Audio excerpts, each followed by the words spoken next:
नमस्कार, MPCG 24 समाचार में आप सभी का स्वागत है।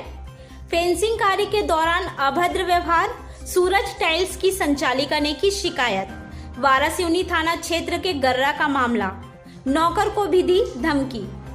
बालाघाट गर्रा में संचालित सूरज टाइल्स की संचालिका ने फेंसिंग कार्य के दौरान दो लोगों द्वारा उनके साथ अभद्र व्यवहार करने की शिकायत वारासिवनी थाना पुलिस से की है। यहां उन्होंने जल्द ही अभद्र व्यवहार करने वालों के खिलाफ सख्त कार्रवाई किए जाने की मांग की है। भूमि विवाद को लेकर किया अभद्र व्यवहार। पीड़िता मनीष वैद पति शैलेश वैद ने बताया कि वह अपनी भूमि पर फेंसिंग कार्य करवा रही थी। इसी दौरान सुबह करीब 9:30 बजे दो व्यक्ति जीतू नकपुरे व प्रलभ मिश्रा आए और उन्होंने भूमि विवाद को लेकर अभद्र व्यवहार किया और फेंसिंग कार्य बंद नहीं करने पर गोली मारकर जान से मारने की धमकी दी। उन्होंने बताया कि जिले में स्थिति इतनी खराब हो गई है कि मालिकाना हक की जमीन पर भी लोग अवैध रूप से कब्जा कर डरा धमका रहे हैं, जिसके चलते ही उन्होंने वारासिवनी थाने में इसकी शिकायत की है। उन्होंने बताया कि नौकरों को भी डराया धमकाया गया है, नौकर के साथ भी किया अभद्र व्यवहार। सूरज टाइल्स में मजदूरी का कार्य कर रहे सेवक राम पिता मायाराम चौरे ने बताया कि वह भांडी पिपरिया में रहता है और संचालिका मनीषा वैद के कहने पर गड्ढा खोदने का कार्य कर रहा था। इसी दौरान 3 से 4 व्यक्ति आए, जिनमें से एक का नाम शिवेंद्र परिहार था।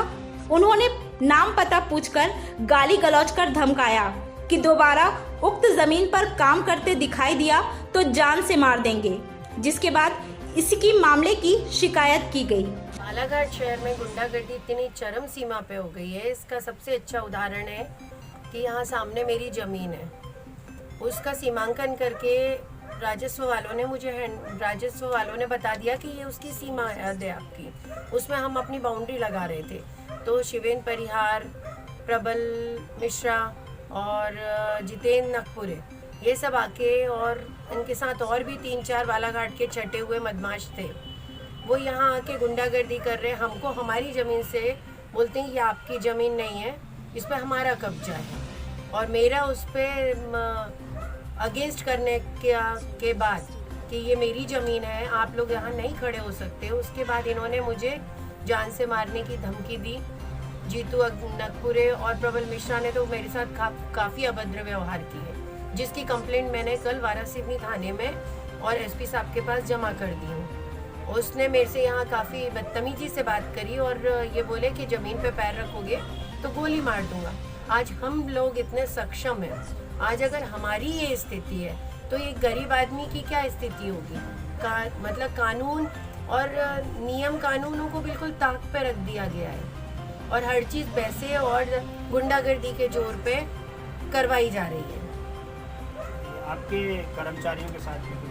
हाँ, मेरे आए जब वो सुबह मॉर्निंग में, तो मेरे लेबर वहाँ गड्ढा कर रहे थे मेरी ज़मीन पे, तो मेरा चौकीदार 3-4 लोग थे वहाँ पे और ट्रैक्टर भी था, और मेरे कर्मचारी को इन्होंने धक्का दे के गिरा दिए।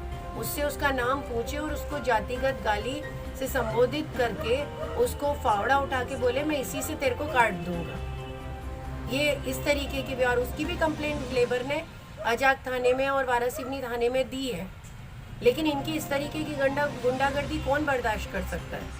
कब की घटना है ये? कल सुबह 8 से 10-11 बजे के बीच की घटना है, जब फिर वारासिवनी थाने से मुझे पुलिस बुलानी पड़ी।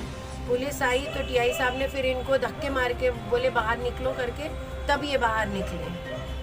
और इनके पास इनके जो ज़मीन पे जिस पे ये अपना हक जता रहे हैं उसके कोई पेपर्स नहीं है, और इनकी जो रजिस्ट्री हुई है जो इन्होंने नीरज हिरावत कटंगी वालों से खरीदी है, वो छोटे से नक्शे की रजिस्ट्री हुई है, जिसमें 9.5-10 हज़ार स्क्वायर फीट ज़मीन बढ़ती है उतने नक्शे की। और ये उसके बाजू की मेरी ज़मीन है, जिस पे पहले कभी सतपुड़ा हुआ करती थी, उसको हमने तुड़वाया कि भाई आप हमारी ज़मीन हमको वापस की, उन्होंने तोड़ के हमको दे दिए।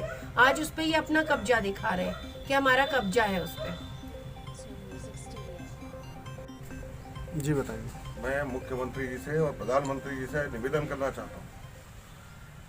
आम आदमी यहाँ पर जीवन जी रहा है, सरकार जो भी काम करे अपना काम करे, लेकिन आम जीवन को कहीं पर भी आपकी वजह से दिक्कत नहीं होना चाहिए। ऐसे गुंडे तब पैदा होते हैं जब सरकार के अंदर में बराबर से काम नहीं होता। उसका एक छोटा सा उदाहरण भी बताता हूँ कि सरकार का ध्यान कहीं नहीं है। 2 दिन पहले या 3 दिन पहले यहाँ बालाघाट के अंदर में उद्योग मंत्री आए। उद्योगों की हालत बालाघाट की बहुत खराब है। पिछले 15 सालों के अंदर में 15 से 20 सालों के अंदर में बालाघाट के अंदर में 54 कबीलू कारखानों से आज कुल मिलाकर के 15 कबीलू कारखाने बचे हैं। एक कारखाने के अंदर में 150 लोग काम करते हैं, मतलब 150 लोगों से 600 लोग उसके लाभान्वित होते हैं।